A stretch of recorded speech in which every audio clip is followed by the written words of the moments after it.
You know, I was recently in Minneapolis and this woman said, "Don't ask me if we get used to the weather. We don't." So never ask that question. You're up more. Nobody gets used to that kind of cold. What do you guys think of the Rosa? Do you like it? Yeah. It's very different from the other two that we tried. It's a whole new idea. But it's a whole new idea. I'm glad you guys really like it. I'm really excited. Too sweet. Okay.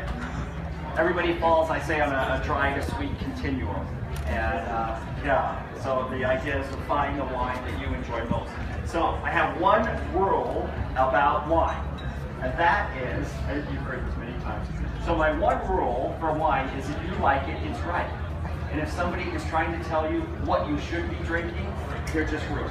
So just tell them, stop it, it's ridiculous. So if I like it, it's right, that's it. No other rules, that's it. That's enough, I think. I agree. Fantastic.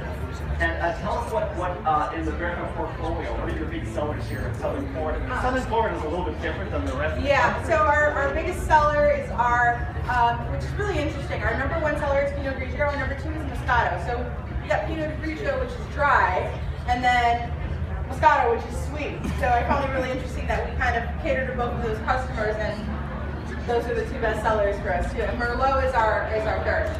So we've got dry, sweet, dry.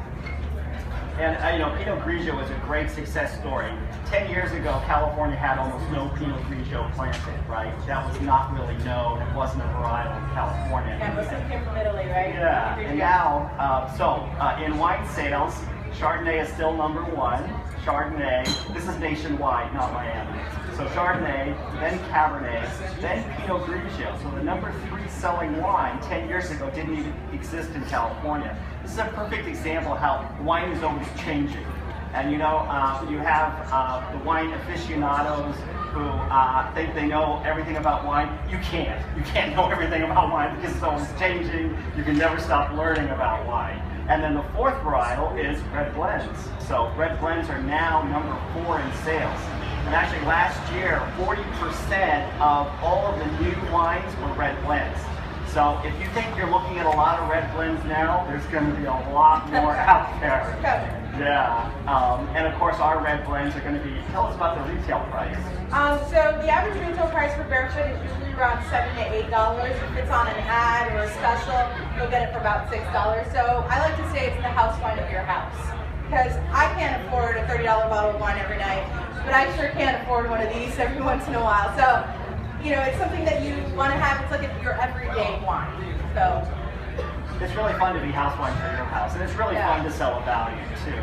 And my dream was always to bring new consumers into the wine category. You know, I think wine is the greatest product of humans, period.